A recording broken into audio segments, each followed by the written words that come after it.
out of anybody who sucks in this movie, mainly Rosie. Rosie's the worst character in this movie. Yeah. But I can't say there's very many other people that I think suck, because I like Whisper, I like Teehee. And also, we didn't even talk about Teehee's fight sequence at the end is so reminiscent of From Russia with Love. Like, and when I said before that all the movies prior to On Her Majesty's Secret Service are going to be callbacks to the other films, this is like the first major callback where it's like Bond going around the hotel room trying to find bugs, and like he's we like see squelching all out those the window. callbacks in this movie. Yeah. Exactly. But the train fight I think is great too, and I love that. And even the sequence that had the build up for the train fight is you think the movie's over and they get on the train, and then you see a shot of them throwing bags into the train. The next shot, Bond's with Solitaire. Solitaire says that comment like, as long as we have one of these, I'm good. So then we can do the dirty.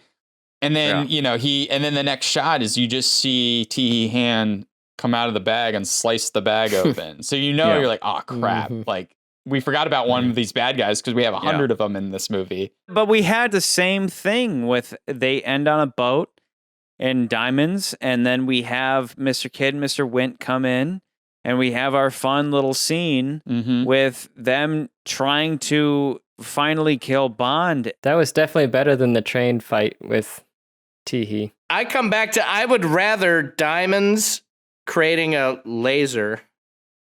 That seems more Bond to me. That seems more outrageous. Again, it's as you just said. But a comedy seems less Bond to me. Yeah, that's the problem. It's just this movie the last movie is so much more of a comedy. And this film feels I can buy some of the comedy because I know the movie is going to take some of the other things a little bit more seriously. And I'm just like, okay, I'm okay with this. Diamonds, on the other hand, you get into it, and the first time you watch it, you're like, this movie is bizarre. And that's where I stand. That's just where I'm at. I'm like, no, I think Live and Let Die is just a slightly better movie than Diamonds Are Forever. Both at the bottom. Both not great. Not the best movies. Blofeld's kind of there for a little bit in the last one. And then he's just kind of he's the farcical cartoon like he was before. But I mean, he's a little more fun. Cross-dressing Blofeld. Kananga's also turned into a farcical cartoon because Kananga just ends up being a guy sitting in the chair being like, kill Bond no matter the cost, and he doesn't really do anything other than that. On the flip side of that, we actually see his operation much more clear. Which is great. That is great. We see the way he works and how his operation and all the people under him much more clearly than we do in any time we see Spectre. And we see that specifically in this movie, but in other movies, technically, we did see a lot of Spectre. Like we saw like 5 movies of Spectre doing its thing, and I know that's like expanding beyond the scope of one movie's thing. This is one movie showing one guy's operation, and that operation is cool. But like that operation in the beginning manages to kill 3 people at one time, and then they fail to kill one guy 15 times and just have an excuse for a bunch of chase scenes. The flip side of that, it shows how much Bond is an aggravation and a threat to the operation, and it makes it worse for the villain to figure out how he's going to stop the bad guy. That's all the screenwriter doing that, rather than bringing us into a world that we can believe. I just still, again, I can't put Diamonds above this movie. I mean, it's not so much that like nobody wants to walk into a Bond movie and it be a comedy, but that's just what Diamonds turned out to be. But with this, it's like they had a foot in both camps. It's like we want you to take it seriously, but we also want to be jokey about it. I think all of the we made a point about how there are so many supporting henchmen. There's a lot of fun henchmen, and it doesn't strike you as a comedy as much as Diamonds does, but it's still a funny movie. Like literally everything in this movie is funny except Bond. I don't need Bond to be the main funny person in the movie. Yeah. That's kind of how I am. I'm like, I don't think Bond is the source of if the movie is better or worse. But what I'm saying is I don't like the fact that Bond keeps throwing out puns like he's supposed to be a comedian, and I'm like, dude, you're a lame ass.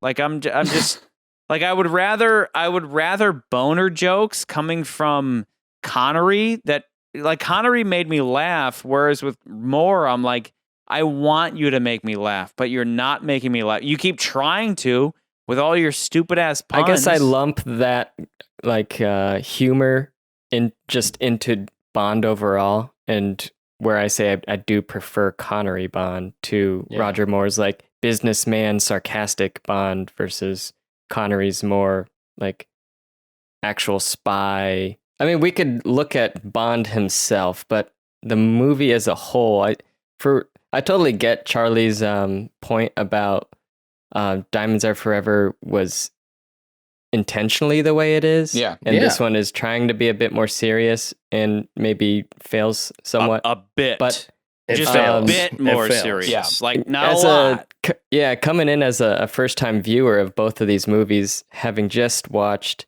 Live and Let Die a few hours ago and Diamonds Are Forever last week prior to the recording, I would probably choose to rewatch Live and Let Die over again before I would want to watch Diamonds Are Forever. I just, for one reason or another, I found that movie somewhat irritating. I think it was just the overtopness, and the voodoo stuff maybe is a bit more interesting to me, at least. Yeah, again, like I think you're right. Like Moore's performance is fine. It's not Connery. You know, it's the first Connery movie, and also to be said, there is something to be said about, you know, even all the Bonds for the most part. It takes them a while to really get comfortable with that character. Sure. I mean, we saw we saw Lazenby in his first film, and he does an okay job. I don't think he does terrible, but had he gotten 2 more films under his belt, I think he would have been a much better Bond. Connery, again, like when you see him in Goldfinger and Thunderball, he's much better than he is in the first 2 films. I think, at least. Yep. This movie is Moore's first film, and I think he's also, like I said before, he is trying not to be Simon Templar. He is not trying to be this TV character that he was known for. He's trying to create his new Bond. So I think he's at least battling between doing those things. And Mankiewicz is writing his character less like Connery.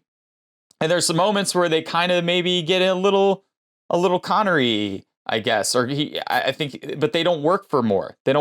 So I think that but again, I don't think that knocks the film down from being worse than Diamonds. I just think it knocks it for being not the top tier films. But again, in the grand scheme, we can't, allow for space for the first, just as we discussed with Dr. No. But we're going to have more films to be anyway. But I think, for me, on principle, I think this movie is better than Diamonds. I mean, and I agree with you, Charlie. It's between this and Diamonds for sure. Yeah. I just think this is just a little bit better. Guy Hamilton at least tries a little bit harder in this movie. I think the framing up of those sequences is brilliant. I think the Solitaire thing is a little bit better. It puts the Bond's girl into the frame of the film a little bit more. There's more stakes with her rather than some of the other Bond girls are just like, oh, I just happened to run across this girl that's dealing with this thing, but I'm gonna, she's gonna be my girlfriend for the rest of the movie, and we're gonna bang, and she'll help me with the end of the movie. This movie, at least, it's like, no, this was the villain's like weapon essentially, or her that thing, and now Bond screwed that up, and now they have this weird relationship where she is like always wanting to bang Bond all the time. As long as we have one of these. She literally says at one point, she says, as long as we have a bed, I'm good. By the way, where would you like to go? Anywhere where we can find one of these.